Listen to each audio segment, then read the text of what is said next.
کہ اسلام آباد پولیس کے ایس پی عدیل اکبر کی مبینہ خودکشی کی تحقیقات کرنے والی کمیٹی نے رپورٹ مکمل کر لی ہے۔ آج یا کل جاری ہونے کا امکان ہے۔ انکوائری میں خودکشی کے علاوہ حادثاتی موت اور قتل کے پہلو سے بھی تفتیش کی گئی ہے۔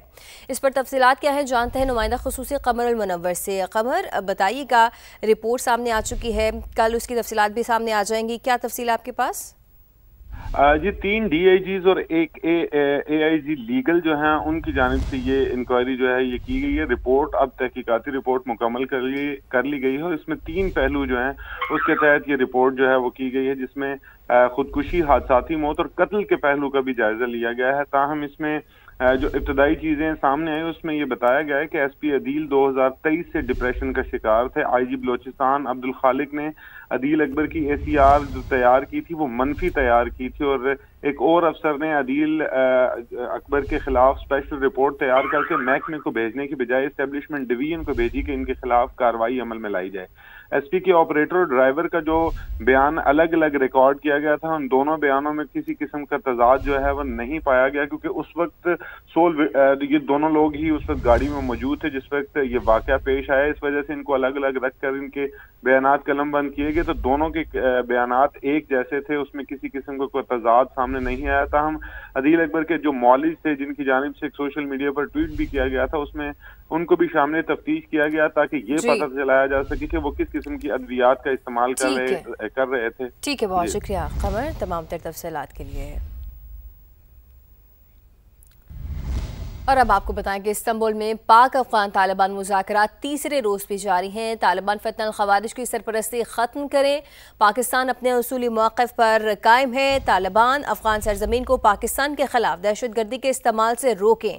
پاکستان اور دوست ممالک کی بات چیت کو مثبت طریقے سے آگے بڑھانے کی کوششیں۔ آپ کو بتاتے چلیں کہ استنبول میں پاک افغان طالبان مذاکرات تیسرے روز بھی جاری ہیں اور پاکستان اس میں اپنے اصولی موقف پر قائم ہے۔ ایبٹ آباد یونیورسٹی میں ساتھیوں کی معطلی کے خلاف احتجاج۔ مظاہرے کے دوران روکے جانے پر ایک طالب علم نے گاڑی شرکاء پر چڑھا دی، 2 طالب علم زخمی ہو گئے۔ پولیس نے 5 افراد کو گرفتار کر لیا ہے۔ ایبٹ آباد یونیورسٹی کے طلباء اپنے ساتھی طلباء کی معطلی کے خلاف احتجاج کر رہے تھے۔ پولیس نے موقع پر پہنچ کر گاڑی کو قبضے میں لے لیا اور 5 طلباء کو حراست میں لے لیا۔ گاڑی کے مالک طالب علم نے بھی پولیس کو گاڑی پر حملے کی درخواست دے دی۔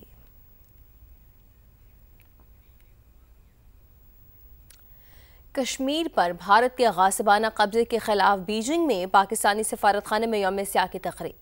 سفیر پاکستان خالد ہاشمی نے اس دن کی تاریخی اہمیت اور اس کی یاد منانے کے مقصد پر روشنی ڈالی۔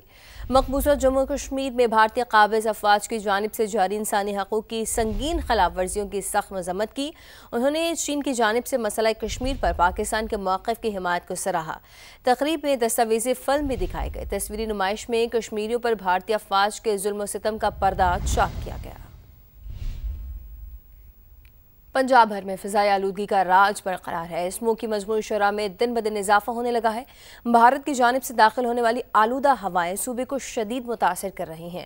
لاہور سے سامیہ سعید کی رپورٹ دیکھیے۔ لاہور، فیصل آباد، گجرانوالہ، قصور اسموگ کی لپیٹ میں، فضا کا معیار ناقص ترین سطح کو چھونے لگا۔ لاہور کے متعدد علاقوں میں AQI 500 سے تجاوز کرنے لگا۔ شہریوں کی صحت بھی متاثر ہونے لگی۔ بہت زیادہ انسانی جسم پہ وہ ہیزرڈس ہے، تقریباً جسم کا ہر حصہ وہ افیکٹ کرتی ہے، اور خاص کر آپ کے پھیپھڑے، نزلہ، زکام، گلا خراب، یہ تقریباً کیونکہ یہ جو آلودگی ہے خاص کر ارسینک وغیرہ، لیڈ، یہ ابزارب ہوتی ہے اسکن سے اور ہماری باڈی میں جاتی ہے، اور خاص کر بچوں کی گروتھ افیکٹ کرتی ہے۔ طلباء کہتے ہیں اسموگ سے نمٹنا ہے تو سب کو ذمہ داری کا مظاہرہ کرنا ہوگا۔ اپنے ساتھ ماسک ضرور رکھیں کیونکہ انفیکشنز ہو رہے ہیں اور وہ بہت ٹائم لیتے ہیں ٹھیک ہونے پہ، میڈیسن وغیرہ لگتی ہے just because of smoke. Government تو اپنی طرف سے کوششیں کر رہی ہے، بٹ میرے خیال سے اسٹوڈنٹس کو خود بھی تھوڑی کوشش کرنی چاہیے۔ سوشل میڈیا ایک بڑی اچھی پاور ہے سب کے پاس، تو اس کو یوز کریں، جتنا زیادہ ہو سکتا ہے لوگوں کو اویئر کریں۔ بھارت میں فصلوں کی باقیات کو آگ لگانے کے واقعات سے پنجاب میں داخل ہونے والی ہوا سے AQI میں بگاڑ آتا ہے، جسے کنٹرول کرنا چیلنج بن جاتا ہے۔ کیمرامین سہیل دانش کے ساتھ سامیہ سعید، سما، لاہور۔